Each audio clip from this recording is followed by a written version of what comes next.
ay kasaysayang lugar sa Manila. Tara, samahan niyo po ako. Isa sa may tuturing na kayamanan ng isang bansa ay ang kanyang mga kasaysayan at mga lugar na pinangyarihan ng mga ito. Ang mga lugar na pinangyarihan ng mga ito ang naging saksi sa makabuluhang pangyayari at hindi makakalimutang kabayanihan ng mga tao sa panahong iyon. Isa sa kasaysayang lugar dito sa Pilipinas, ang Intramuros na isa sa dinarayang lugar hindi lamang ng mga Pilipino, maging ng mga turista. Ang Intramuros ay hango sa salitang Kastila na intra, na ang ibig sabihin ay loob, at muros, na ang ibig sabihin ay pader or within the walls, o sa loob ng pader. Ang Intramuros ay matatagpuan sa bahaging timog ng Ilog Pasig na may sukat na 67 hektarya. Ito ang pinakamatanda at orihinal na siyudad sa Manila, ang tinaguriang Walled City at Spanish Manila. Ang loob ng Intramuros ang naging tirahan ng mga Pinoy-Salares, at ang Extramuros na tawag sa labas nito, dito naman namayani ang mga katutubong Pilipino. Namamayani din dito ang mga Inchik na karamihan ay mayaman dahil hawak nila ang pangangalakal. Pagdaan ng maraming taon, dumami ang bilang ng mga Inchik, kaya naging banta sila sa pamamahala ng Kastila. Ang lokasyon ng Intramuros ang nagsisilbing daungan ng mga manlalakal na Inchik at iba pang karatig na bansa dahil napapaligiran ito ng Ilog Pasig at Look ng Maynila na nagsisibling daanan ng mga barko bulan ng ang mga kalakal. Bago pa man dumating ang mga Kastila sa Manila, ito ay pinamumunuan ng mga dadu, raha at sultan. Noong 1570, pumunta ang mga Kastila sa Maynila nang mabalitaan nila ang mga saganang lugar na ito. Dahil dito nagkaroon ng labanan sa pagitan ng mga Kastila at mga katutubong Pilipino sa pamumuno ng kanilang mga raha. Matapos ang ilang buwang digmaan, nagapi ang mga katutubo at sila ay napilitang makipagsundo sa mga Kastila. Dahil sa pagkatalo sa labanan, ibinigay ni Raha Sulaiman, Raha Lakandula at Raha Matanda ang Maynila sa pamahalaang Kastila. Hunyo 24, 1571, dineklara ni Juan Miguel de Legazpi na ang Maynila ay kabiserang kolonya ng Espanya. Sinalakay ng mga piratang Inchik sa pamumuno ni Lima Hong ang lungsod, kaya nasira at nawasak ito. Kung kaya't pinagawa ng mga Kastila ang mga matataas na pader upang magbigay proteksyon sa lungsod laban sa kalamidad at mananalakay. Ang Intramuros ay naging sentro ng pamahalaan, ekonomiya, relihiyon at edukasyon noong panahon ng Kastila, kaya matatagpuan dito ang mga matatandang simbahan tulad ng Manila Cathedral, San Agustin, Santo Domingo, Recoletos, San Francisco at San Ignacio. Lahat na ito ay nasira matapos ang ikalawang digmaang pagdaigdig at mga lindol na nagdaan. Ang ilan sa kanila ay ilang beses nang napaitayo at napaayos. Dito din tinayo ang mga unang hospital ng Pilipinas tulad ng San Juan de Dios at San Lazaro.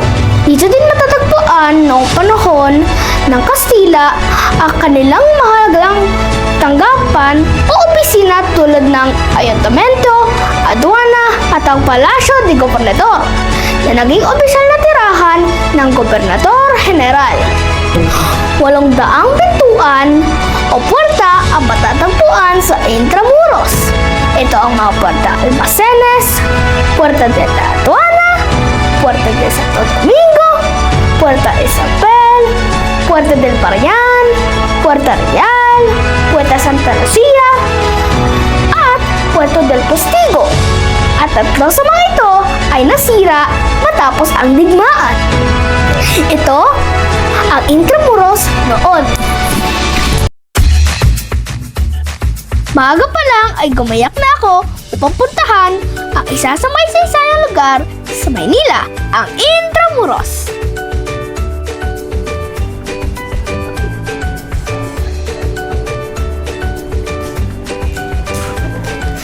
Magandang hapon po sa inyong lahat. Ako po si Arvin S. Cortez. Samahan niyo po ako lakbayan ang tinaguriang Walled City ng Maynila, ang Intramuros.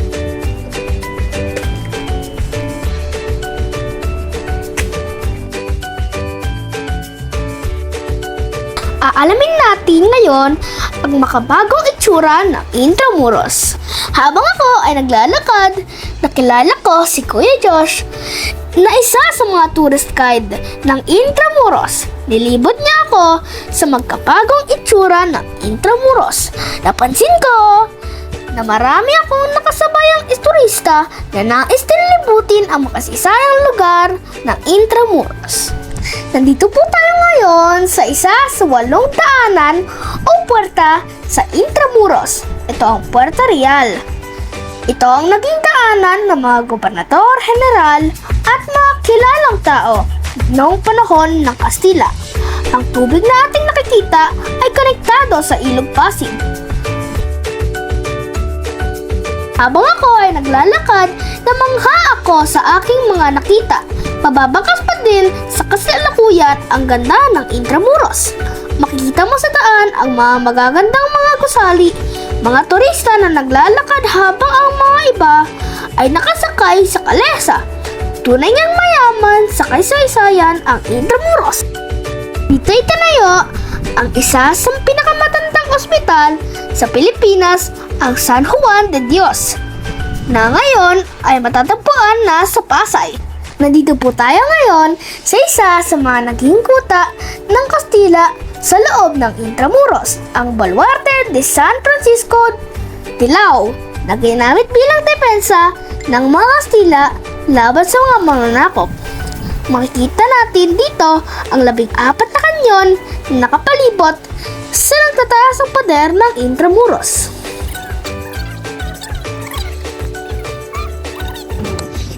Isa po ito sa 14 na mga kanyon na ginamit po ng Kastila laban sa mga Puton noong 1622. Ito po ang barracks ni Douglas MacArthur noong 1898. Sabi lang, I shall return. Nagsabi ng I shall return.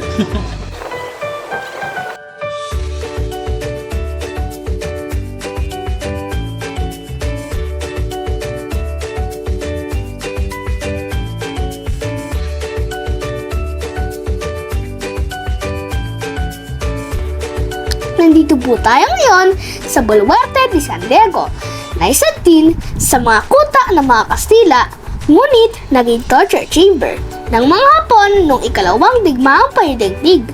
Dito naganap ang pagpapahirap sa mga Amerikano at Pilipinong nahuhuli ng mga Hapon.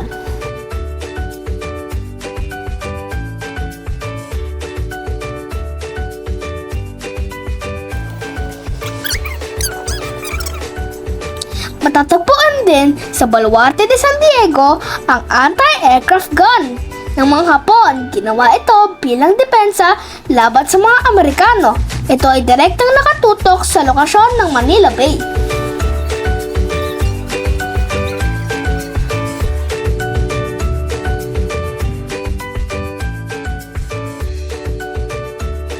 Sa lugar na ito naganap ang unang kalakalang galon sa Pilipinas.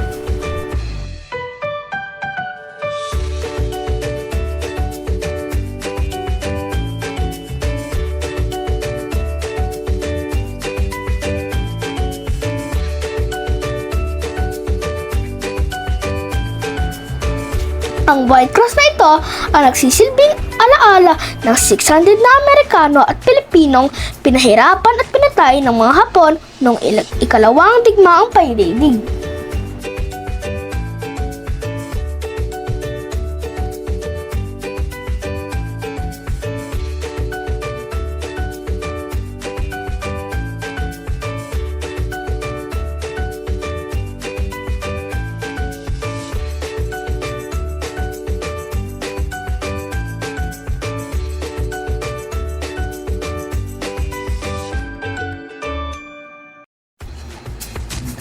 Papasok tayo ngayon sa Dungeons of Fort Santiago kung saan natagpuan ang 600 na Amerikano at Pilipino na pinahirapan ng mga Hapon. Tinawag ang pangyayari na ito na Manila Massacre.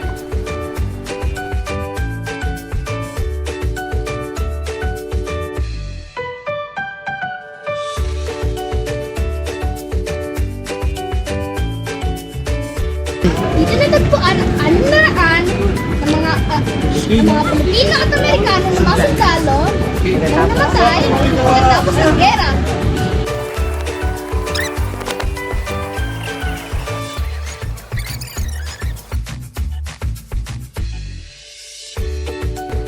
Tayo ngayon ay papasok ng Fort Santiago, ang pinakakuta ng mga Kastila na pinagawa ni Miguel Lopez de Legazpi noong 1571. Ngunit nawasak at nasunog nang ito ay nilusob ng mga Inchik noong 1574 sa pangunguna ni Lima Hong. Sa loob ng Fort Santiago, matatagpuan ang nagsilbing kulungan ng ating pabansang bayani si Dr. Jose Rizal. Matatagpuan din sa loob ng Fort Santiago ang museo ni Dr. Jose Rizal. Mababasa dito ang naging talambuhay ng ating bayani.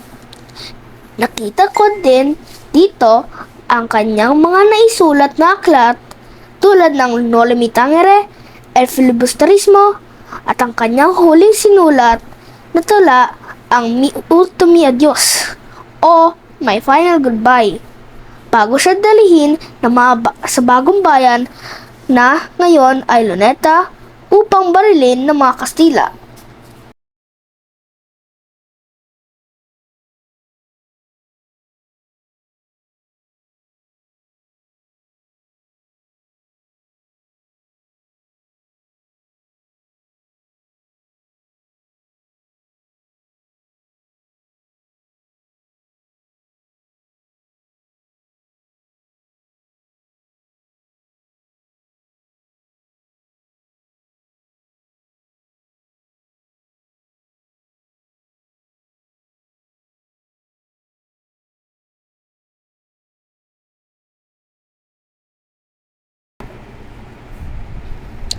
Napatunayan ko sa aking lakbay-aral ngayong araw na tunay ngang puno ng makasisayang pangyayari ang Intramuros.